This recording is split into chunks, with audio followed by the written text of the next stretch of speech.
नमस्कार मित्रांनो, गुन्हेगारी क्राईम स्टोरी चॅनलवरती सर्वांचं स्वागत आहे. आजची घटना आहे रुमगारा गावातली.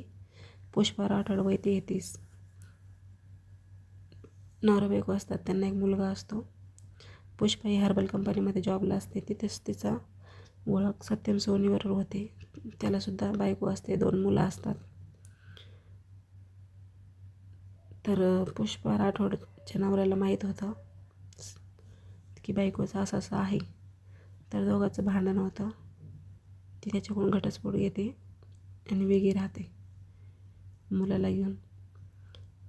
तर असे 4 वर्ष राहतात लिव्ह इन रिलेशनमध्ये. आता हे नवीनच निघलेलं आहे.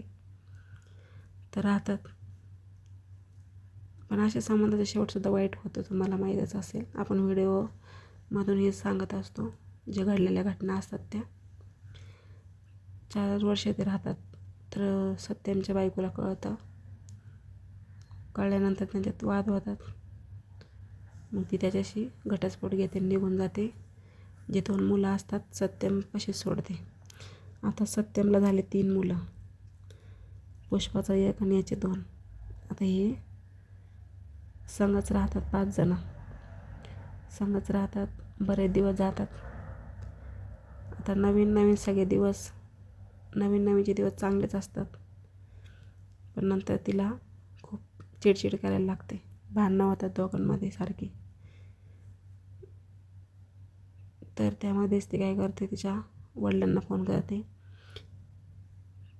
की मी येते म्हणून घरी, मला नाही राहायचं याच्या संग. पण वडील म्हणतात, तू आमचं नाक कापलं, तू अशी राहिली, नवऱ्याला घटस्फोट देऊन तू परत आमच्या दारात यायचं नाही. नंतर भावाला फोन करते. भाऊ म्हणतो, तू आमच्यासाठी मेली, तू एका माणसासंग राहते. त्याच्यामुळे ते घरचे काही तिला हे करत नाही. आणि हा जो सत्यम असतो, तो भाजी मार्केटला गेलेला असतो भाजीपाला आणण्यासाठी, आणि मुलं पण त्याच्याबरोबरच असतात. आता ही काय करते, डायरेक्ट फाशी घेते. नंतर घरी येतो, बघतो, पोलिसांना कळवतो. पोलिस मग चौकशी करतात. तो सांगतो, मी मार्केटला गेलो होतो. मग नंतर समजतं की तिने आईवडिलांना फोन केला होता, भावाला फोन केला होता.